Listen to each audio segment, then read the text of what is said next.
Hello friends, welcome to my YouTube channel stock market advice. तो दोस्तों, आज दो बड़ी खबर निकल के आ रही हैं।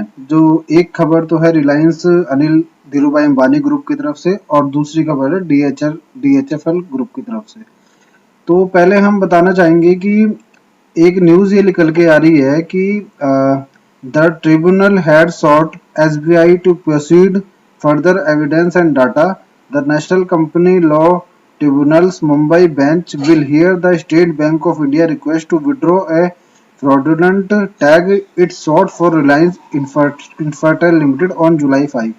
दोस्तों, इसका मतलब है कि एसबीआई ने रिलायंस इंफ्राटेल को फ्रॉड घोषित किया हुआ था, क्योंकि रिलायंस का अकाउंट एनपीए हो चुका था। और अब एसबीआई ने रिक्वेस्ट करी है कि वो अपने इस फ्रॉड के टैग को हटाना चाहती है। तो ये बहुत पॉजिटिव न्यूज़ है रिलायंस अनिल धीरूभाई अंबानी ग्रुप के लिए, क्योंकि ये तभी हो रहा है कि रिलायंस ग्रुप अपने लोन्स की रिपेमेंट करना चालू कर दिया है। मतलब रिलायंस ग्रुप ने अपने जो लोन डिफॉल्ट थे उनकी रिपेमेंट करना स्टार्ट कर दिया है। इसीलिए ये एसबीआई की तरफ से ये रिक्वेस्ट की गई है।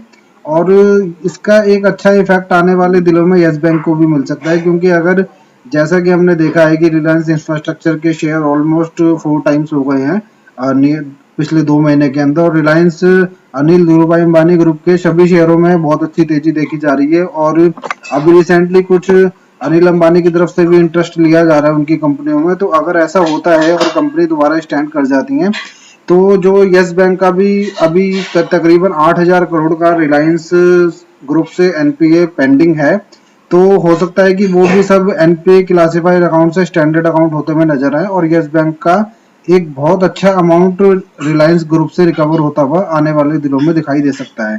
तो जैसा कि सबको पता है कि रिलायंस ग्रुप का 12,800 करोड़ का एनपीए था, जिसमें से रिलायंस इंफ्रास्ट्रक्चर से काफी रिकवरी की भी जा चुकी है।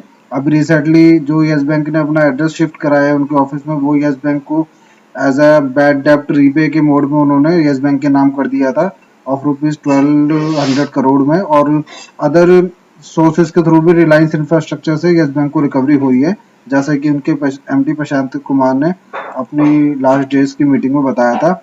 और दूसरा है दोस्तों डीएचएफएल से तकरीबन यस बैंक को 4,375 करोड़ का एनपीए है जो यस बैंक को रिकवर करना था।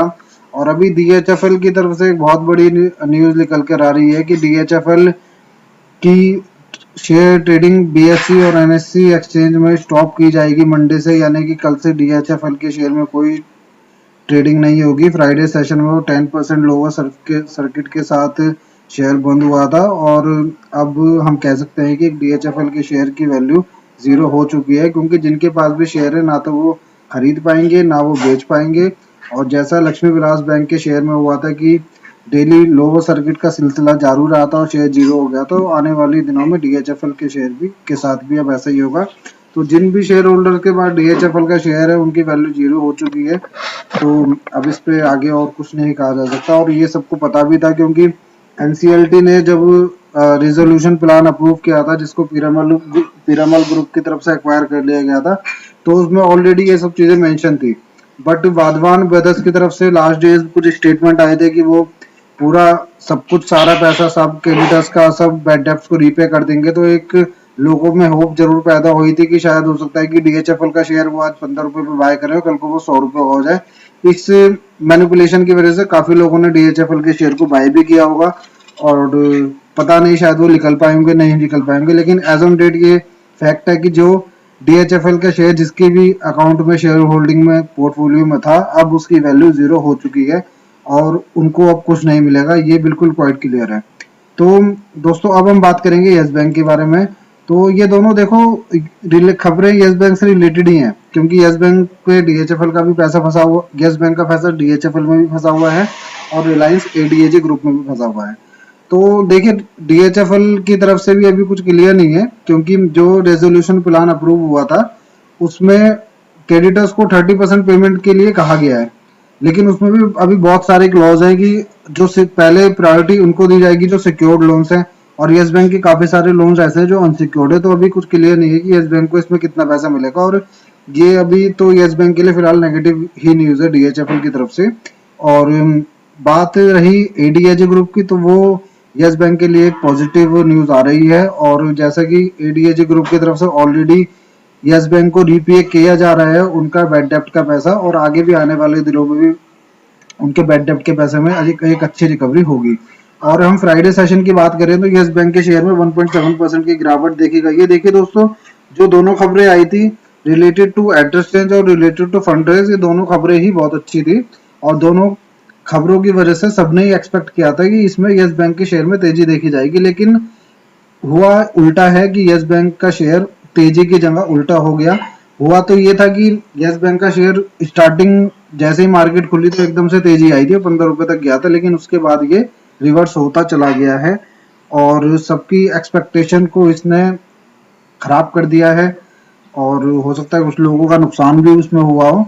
लेकिन दोस्तों, ये सिर्फ ऑपरेटर प्ले है, और ऑपरेटर्स ऐसा करते हैं जो शेयर मार्केट में जुड़े हुए हैं, उनको पता होगा कि ऑपरेटर गेम्स प्ले होते हैं। आपको पता होगा आलोक इंडस्ट्रीज का शेयर था, और अभी रिसेंटली आलोक इंडस्ट्रीज के शेयर में 2 दिन में 40% की तेजी आई है, जबकि न्यूज का अभी तो कुछ अता पता नहीं है कि क्यों तेजी आई है, लेकिन तेजी आई है। और आलोक इंडस्ट्रीज का आपको लास्ट ईयर ध्यान होगा 7 रुपए से 50 रुपए शेयर गया था, और जबकि बहुत अच्छे अच्छे शेयर ऐसे हैं कि उसे कंपैरेटिव में कि जिनको जाना चाहिए वो बढ़ते नहीं है।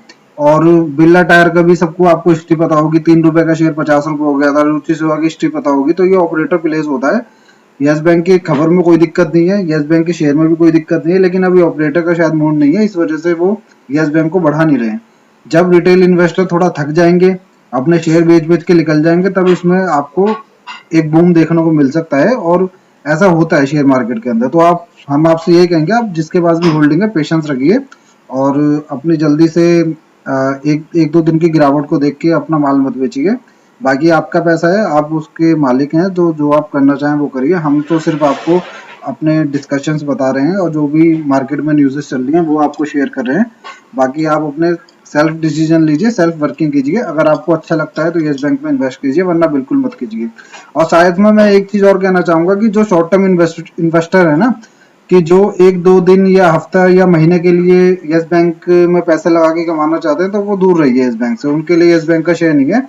जिनमें थोड़ा पेशेंस है, जिनको अंदर थोड़ा 3-6 महीने या साल भर का पेशेंस है, वही यस बैंक के शेयर में इंटरेस्ट लीजिए, अदरवाइज इससे दूर रहिए।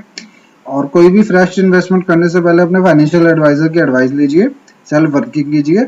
हम किसी भी लॉस एंड प्रॉफिट के रिस्पॉन्सिबल नहीं है। और हमारा चैनल अच्छा लगे तो लाइक करिए, और हमारे चैनल को सब्सक्राइब करिए, वीडियो को लाइक करिए। Thank you so much.